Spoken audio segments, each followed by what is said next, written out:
This next video, I got to tell you, I was so interested in this. We've been talking about this in the office, having arguments about this for months now. But David Spade really threw shade on not only President Obama, but on Michelle.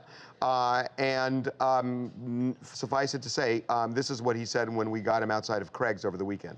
I criticized Obama because I thought, you know, a president should have a little more dignity. What president's doing reality shows? It just sounds weird to me, you know what I mean? It's just too much. So I think that, you know, Michelle Obama's on Ellen more than I am. I mean, what first lady? It's just a new world. It's just I'm not used to it, and they're out. It just seems a bit thirsty for me. That's all. I think they're going to do fine, but they're sort of plotting after the White House.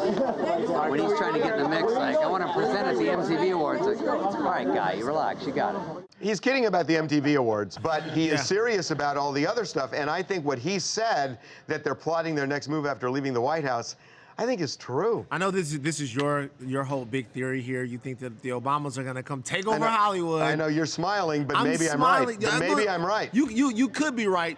Although what we're talking about right now, to call the president thirsty for the things that he's doing, to me is a little disrespectful. I think that we, like David Spade actually said out of his own mouth, we do live in a new world where the president has to sort of touch people who are into different, you know, consuming media in a different way, and to be out there pushing his message and pushing, you know, his vision of the country. It doesn't hurt to do that in a lot of different platforms. We've just never seen this before, so I think it's the first president to really use all these platforms to his advantage.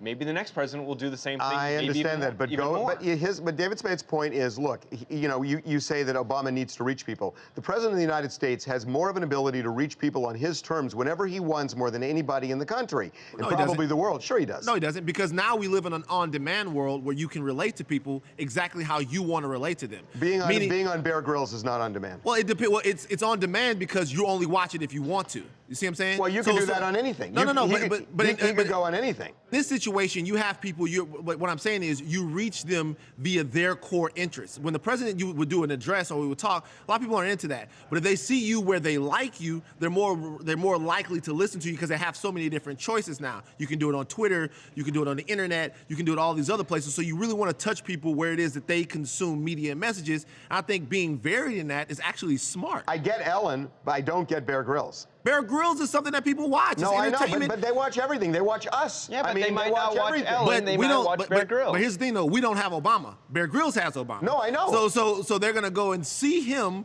where he is and something that they already watch. And by the way, something that's fun to watch, and you can get your message as well. Well, like then David Spade is saying, go on the MTV Awards and present. And let's be realistic. Well, you just said, you go where people are, go where young people are, go on the MTV Awards and present. I think that he meant that as slander. No, he meant it. Well, to me, if you go on the MTV and you present Best Kiss, that's a lot different than going on Bear Grylls and spending a whole half hour to an hour pushing forth an agenda, you know, of climate change and things like that. Obama's point is, I want to make sure that the young people are not disenfranchised in this country. He got elected that way, so go on the MTV Awards and present.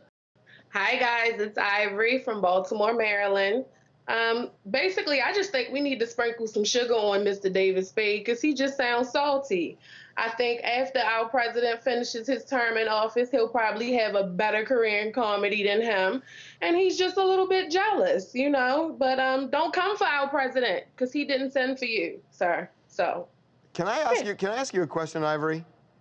Does that actually work? Does salt become less salty if you put sugar on it? It's true. It might. But I mean. A good answer.